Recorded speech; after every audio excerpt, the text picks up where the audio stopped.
আপনাদের মনে আছে মুলায়ম সিংকে বলেছিল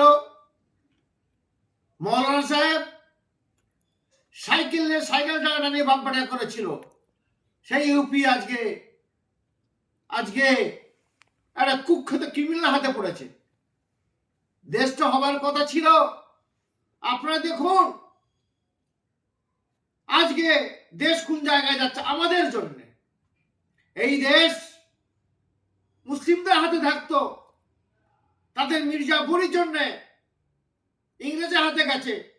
তার থেকে আজকে অনেক মাদ্রাসার ছেলে যারা করেছে আছে নামি দামি লোক, একটা জঘন্য একটা বাজে মহিলা, তারা আজকে মাদ্রাসা সম্পর্কে খারাপ মন্তব্য করছে।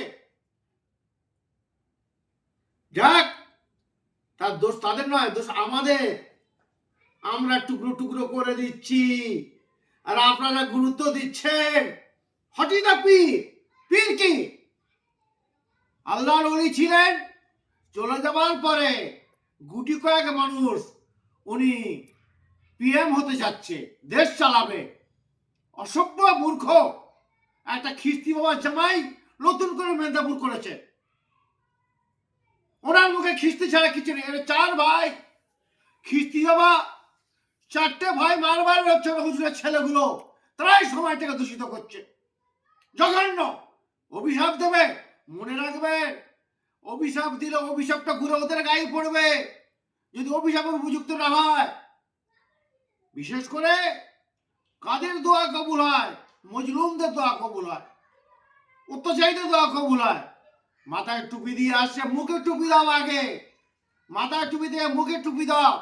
নাম তসবি গুনছি, লা ইলাহা ইল্লাল্লাহ মুহাম্মদ রাসূলুল্লাহ, গুনতে গুনতে একটা গালাগালি করলাম, একটা তসবির কাজ সরালাম। শরীয়তে যথেষ্ট। এতদিন আমরা 20 বছর কালচার করেছি, হাদিস কোরআন তিরমিজি আবু দাউদ বুখারী পড়েছি, সম্পর্কে যথেষ্টই জানি। তবে জ্ঞান দিতে যাচ্ছি নি, ধ্যান দিচ্ছি, তার সঙ্গে সঙ্গে উপদেশ দিচ্ছি আমি। আপনারা ভুলভাল বক্তৃতা দেবেন না, ভুলভাল মশলার যোগ্য নয়। আপনারা ডাটা কোম্পানি প্যাকেটের গুঁড়ো দিয়ে গুঁড়ো করুন, আপনারা মশলার উপযুক্ত না। অমাল ইল্লাল বালাদ।